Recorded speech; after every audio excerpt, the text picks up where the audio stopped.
ऊंट और गीदड़ की कहानी। बहुत पुरानी बात है। एक जंगल में दो पक्के दोस्त रहते थे। एक था गीदड़ और दूसरा था ऊंट। गीदड़ काफी चालाक था और ऊंट सीधा साधा। ये दोनों दोस्त घंटों नदी के पास बैठकर अपना सुख दुख बांटते थे।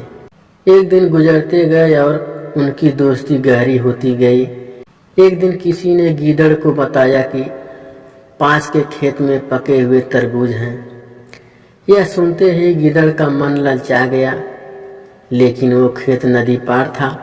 अब नदी को पार करके खेत तक पहुंचना उसके लिए मुश्किल था। इसीलिए वो नदी पार करने की तरकीब सोचने लगा। सोचते सोचते ऊंट के पास चला गया। ऊंट ने दिन के समय गीदड़ को देखकर पूछा, मित्र तुम यहाँ कैसे? हम तो शाम को नदी किनारे मिलने वाले थे। तब गीदड़ ने बड़ी ही चालाकी से कहा, देखो मित्र, पास के ही खेत में पके तरबूज हैं। मैंने सुना है तरबूज बहुत मीठे हैं। तुम उन्हें खाकर खुश हो जाओगे, इसीलिए तुम्हें बताने चला आया। ऊंट को तरबूज काफी पसंद था। वो बोला, वाह, मैं अभी उस गांव में जाता हूँ। मैंने बहुत समय से तरबूज नहीं खाए हैं। ऊंट जल्दी जल्दी नदी पार करके खेत जाने की तैयारी करने लगा। तभी गीदड़ ने कहा, दोस्त, तरबूज मुझे भी अच्छे लगते हैं, लेकिन मुझे तैरना नहीं आता। तुम तरबूज खाओगे तो मुझे लगेगा कि मैंने भी खा लिया। तभी ऊंट बोला, तुम चिंता मत करो, मैं तुम्हें अपनी पीठ पर बैठाकर नदी पार करवाऊंगा। फिर साथ में मिलकर तरबूज खाएंगे। ऊंट ने जैसा कहा वैसा ही किया। खेत में पहुंचकर गीदड़ ने मन भरकर खरबूज खाए और खुश हो गया। खुशी के मारे वो जोर जोर से आवाजें निकालने लगा। तभी ऊंट ने कहा, तुम शोर मत मचाओ, लेकिन वो माना नहीं। गीदड़ की आवाज सुनकर किसान डंडे लेकर खेत के पास आ गया।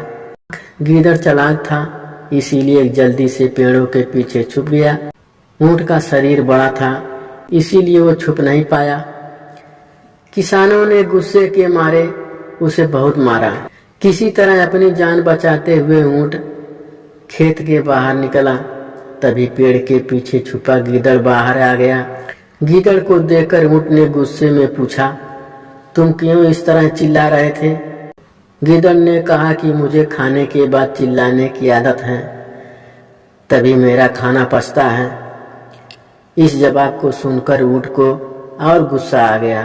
फिर भी वो चुपचाप नदी की ओर बढ़ने लगा। नदी के पास पहुंचकर उसने अपनी पीठ पर गीदड़ को बैठा लिया।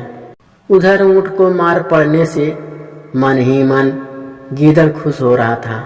उधर नदी के बीच में पहुंचकर ऊंट ने नदी में डुबकी लगानी शुरू कर दी। गीदड़ डर गया और बोलने लगा, यह क्या कर रहे हो? गुस्से में ऊंट ने कहा, मुझे कुछ खाने के बाद मुझे हजम करने के लिए नदी में डुबकी मारनी पड़ती है। गीदड़ को समझ आ गया कि ऊंट उसके किए का बदला ले रहा है। बहुत मुश्किल से गीदड़ पानी से अपनी जान बचाकर नदी किनारे पहुंचा। उस दिन के बाद से गीदड़ ने कभी भी ऊंट को परेशान करने की हिम्मत नहीं की। कहानी से सीख। ऊंट और गीदड़ की कहानी से यह सीख मिलती है कि चालाकी नहीं करनी चाहिए। अपनी करनी खुद पर भारी पड़ जाती है। जो जैसा करता है उसे वैसा ही भरना पड़ता है।